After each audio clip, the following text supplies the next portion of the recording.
My agent was going through some offers, and then she said, and here's a weird one. I remember reading it and then thinking, wow, there's something incredible happening between these pages. It's not your typical Hollywood fare. It's new and it's different.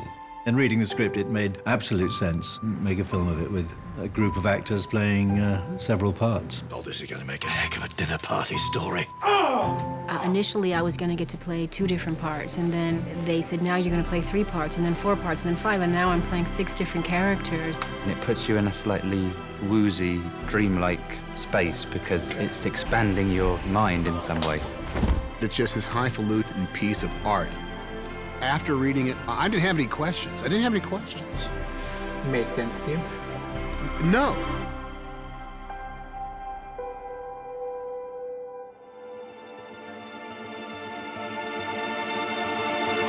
We live in this age where everyone tries to separate thrilling and exciting and romantic from ideas.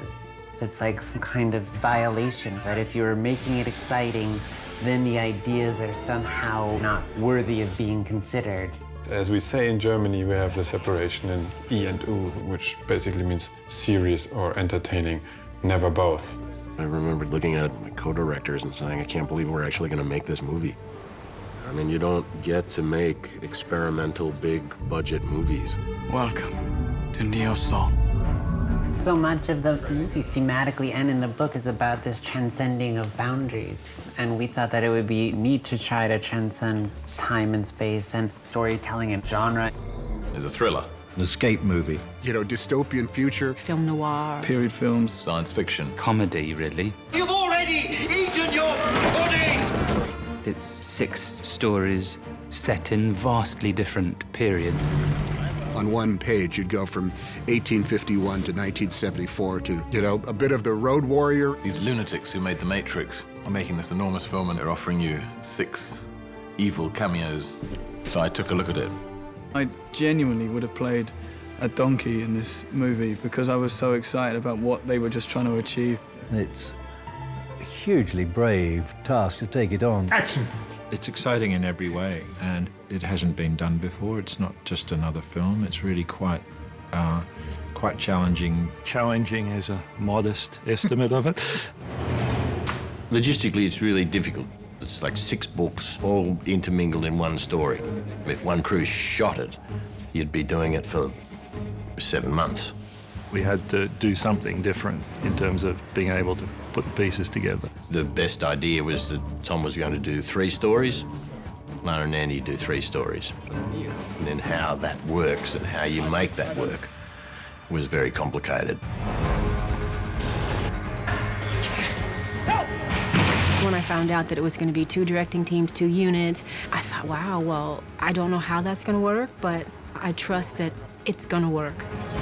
But if you change one of the unit schedules, then suddenly that affects the other unit because, oh, well, we've got to change our schedule, so now suddenly we need Jim Broadbent this day, and the other unit was planning to use Jim Broadbent that day. It must be a logistical nightmare. The whole creation of a schedule took months and months to figure out. Okay, for rehearsal, clear back. It seemed like a mathematic insanity. And then once we got going, just the physical challenges of 2 units, the fact that we were filming in sort of 4 different countries. Which means that actors are one day on this unit, and the next day on that unit, and the next day they're back on this unit. This morning I had my throat slit by Hugh Grant, and we all jumped ship, literally, onto the boat. It's a very tight, interlocking Rubik's Cube kind of schedule. There's so much going on in this film. You've got Duna playing Tilda. You know, so you've got Susan Sarandon's an Indian man. Today we've got Jim Sturgis playing a Korean. How do we do this? And we've got 3 weeks to do it in. We have people from 19 different countries that are in this movie. A lot of them are speaking different languages than are their primary vocabularies. Never in my life have I been asked to do anything up to about 30 accents. This movie, you have various people changing from other cultures into another accent. I don't understand! My joke was, this is like doing 3 seasons of repertory theater, you know, 6 parts apiece, all in one movie. I was like, what? What? I mean, every time I would pass Keith David in the hallway, he'd be dressed like a guy from a different century. I saw him as a Kubaka the Slave, and then I saw him like as, you know, he looked like Shaft. And then when you see them played by the same actors, it was like, wow. I mean, that's been one of the great joys of this film, is seeing so many actors completely transformed. We all just say to each other in the makeup trailer in the morning, who are you? What are you playing? That part was thrilling as an actor and a huge challenge. I mean, there's such a feast for your imagination and your eyes. I think the films that are widely admired and revered, in fact, are revered because they're rather like Trojan horses. They're compelling, they get inside you, they make you cry, they make you jubilant, yet they're also packed inside sort of little Greek soldiers, little ideas. It's a good tagline. Cloud Atlas will butcher you in the middle of the night while you're sleeping. That they're sewing this all together, and nothing really is by chance. You know, they're working it all out, and it's all highly calculated. Sort of shaking up the box and playing with it in a really fun way. You know, properly brilliant. It ticked the boxes artistically for me. It's genuinely exciting to be a part of. It's so beautiful, and there's so much to see.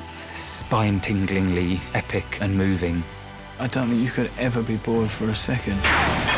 It's this extraordinary experience where what looks like it can't be done is somehow being done. So many movies say one thing, and they pursue that one thing. This has a scope that's bigger than anything I've ever seen. It's been a once-in-a-lifetime filmmaking experience. I will never be a part of another film like this in my life. I know it.